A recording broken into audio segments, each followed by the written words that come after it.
अल्लू अर्जुन की film Pushpa the rise हर तरफ सुर्खियों में है। फिल्म ने काफ़ी अच्छा बिजनेस भी किया है, हर तरफ फिल्म हिट है और 300 करोड़ तक का बिजनेस अभी तक फिल्म कर चुकी है।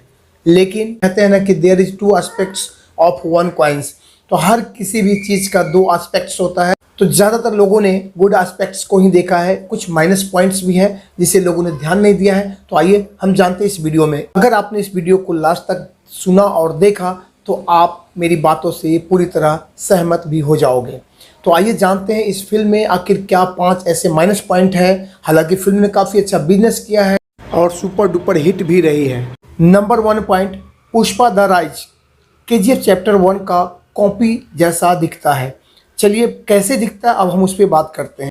KGF चैप्टर 1 की कहानी जो है सोने खादान के इर्द गिर्द घूमती है और पुष्पा में लाल चंदन की स्मगलिंग के इर्द गिर्द। KGF चैप्टर 1 में रॉकी के पिता नहीं होते हैं, वो अनाथ होता है और पुष्पा के साथ भी ऐसा ही देखने को आपको मिलता है इस फिल्म में। मतलब दोनों को नाजायज इस फिल्म में दिखाया गया है। दोनों ही फिल्म में गरीब होते हैं, दोनों की माँ अपने अपने तरीके से उनका पेट पालती है, दोनों पैसा कमाने के लिए और बड़ा आदमी बनने के लिए अपने इलाके के बड़े बड़े गुंडे और डॉन के यहाँ काम करते हैं। किसी के सामने वो झुकते नहीं हैं, मतलब अपने तरीके से काम करते हैं। दोनों ही अपने अपने बॉस पर अपना पक्का विश्वास पहले जमाते हैं और पूरे धंधे पर काबू पा लेते हैं। कहानी खत्म होते होते वो सबके लिए खतरा भी बन जाते हैं, लोग उनकी जी हजूरी करने लग जाते हैं। अब आप बताओ कि क्या सेम कहानी KGF चैप्टर 1 की नहीं है? सेम चीज़ एज इट इज़ पुष्पा में भी हमें देखने को मिलता है। ये था नंबर 1। इसमें खास बात यह है कि सेम कहानी को अपने तरीके से मोल्ड किया गया है और परोसा गया है। चलिए दूसरे पॉइंट की बात करते हैं। इमोशनल फैक्टर के नाम पे फिल्म में कुछ भी नहीं।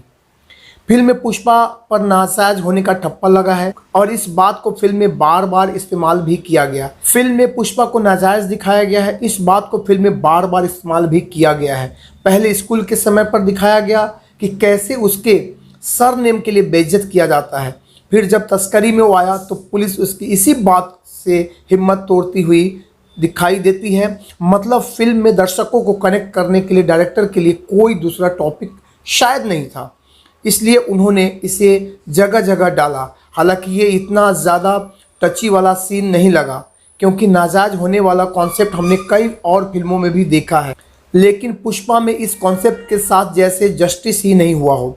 पुष्पा ने फिल्म में एक्शन तो भरपूर किया लेकिन इमोशनल सीन करने में काफ़ी चूक गए हैं। जैसे किसी फिल्म के इमोशनल सीन को देख लोग रोने लग जाते हैं, वैसा इस फिल्म में कहीं नहीं हुआ है। शायद अगर मैं सही हूँ तो आप कमेंट करके ज़रूर बताना। तीसरे पॉइंट की बात करते हैं। पुष्पा में हीरोइन को गलत तरीके से पोर्ट्रे किया गया है। फिल्म में पुष्पा को हीरोइन पहली नज़र में पसंद आ जाती है, ऐसा हर फिल्म में होता है। उसे देखने के लिए वो दीवानों की तरह उसके आसपास से गुजरता है लेकिन वो उसे देखती तक नहीं है। ऐसा भी अमूमन कई फिल्मों में आपने देखा होगा। वाकई में फिल्म में दोस्त को खुश करने के लिए केशव को कुछ करना होता है। उसने श्रीवल्ली और उसकी दोस्त को फिल्म देखने के लिए 1000 रुपये देने की शर्त रखी। इसके बदले वो पुष्पा को देखेगी और हंसेगी भी। केशव ने श्रीवल्ली और उसके दोस्त को 1000 रुपये देता है और शर्त रखता है कि वो पुष्पा को देखेगी और हंसेगी भी। अब जब पैसा पे किया है तो बात तो माननी ही पड़ेगी। श्रीवल्ली ने अपना वादा पूरा किया। इसके बाद पुष्पा ने 5000 रुपये देकर उससे किस करने के लिए कहता है।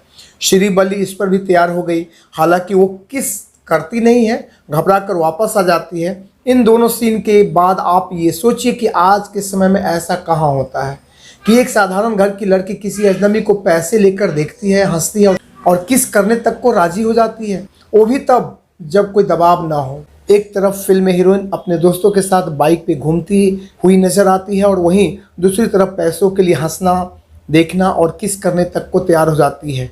ये कौन सा रोमांटिक और कॉमेडी एंगल है इस फिल्म का? आप इस पर कमेंट ज़रूर कीजिए। अब बात करते हैं विलेन। इसमें 3 दमदार विलेन को दिखाया गया है जो कि कहीं किसी एंगल से दमदार लगे ही नहीं। चलिए मैं बताता हूँ आपको। पुष्पा में जॉली रेड्डी, जक्का रेड्डी और कोंडा रेड्डी 3 मुख्य विलेन दिखाए गए हैं। जिस तरह से इनका परिचय दिया गया है सुनकर लगता है काफ़ी खतरनाक होंगे, लेकिन तीनों ही कहीं कुछ भी ऐसा दिखे ही नहीं। पहले बात करते हैं जॉली की। ये सबसे छोटा भाई होता है, इसे अय्याश और लड़की बात दिखाया गया है। बात बात पर चीखते चिल्लाते फिल्म में नज़र तो आया लेकिन कभी फील नहीं हुआ कि ये विलन है। अंत में पुष्पा ने हाथ पैर तोड़कर आखिर घर पे ही बैठा देता है। तो इसका किस्सा यहाँ ख़त्म होता है। फिर नंबर आता है बीच वाले भाई जक्का रेड्डी का। इसे सबसे दिमागदार बताया गया। कहा गया कि सारे माल का हिसाब किताब यही रखता है।